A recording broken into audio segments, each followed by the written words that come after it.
මෙතන ඉස්සරහා තියෙන බීච් එක මේ බීච් එකත් එක්ක තියෙන පඩක් පැත්තට ගිහිල්ලා බලමු කොහොමද.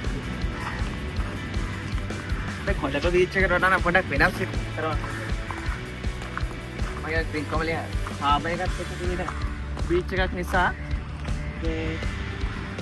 මේක තමයි ලංකාවේ තියෙන මම කියන්නේ මේ ආශ්‍රිතව තමයි ලංකාවේ ප්‍රධාන ඔය තියෙන ස්වභාවික වරාය පිරලා තියෙන්නේ.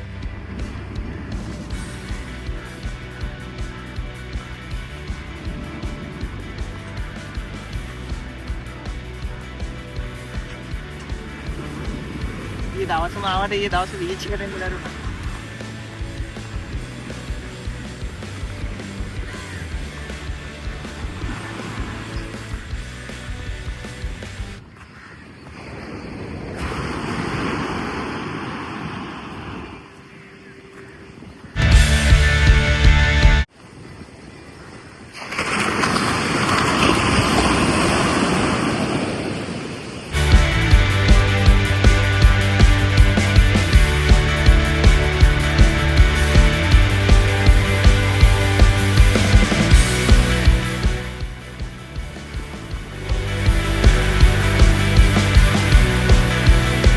ස්වභාවික වරායක් ආශ්‍රිතව තියෙන නිසා මොකද මේ බීච් එක හරි නෝමල්. ඒ කියන්නේ ලොකු රැල්ලක් නෑ මේ බීච් එකේ.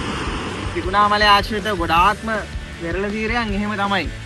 මේ තේරෙන ඇති නැව් අතර තියෙනවා. අතර තියෙනවා නේද? මම හිතන්නේ මේ මෙතන නම් පෙරේ පොඩි සමහර ළඟට ගියාම ලොකෝට පේනවා. 1 2 3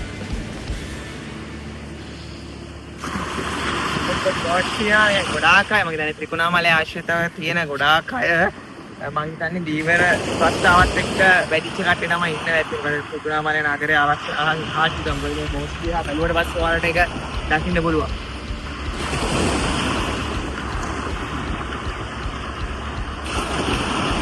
ඒ අවස්ථාවේ පොලිස් නම් මාර ගොඩක් ඉන්නවා.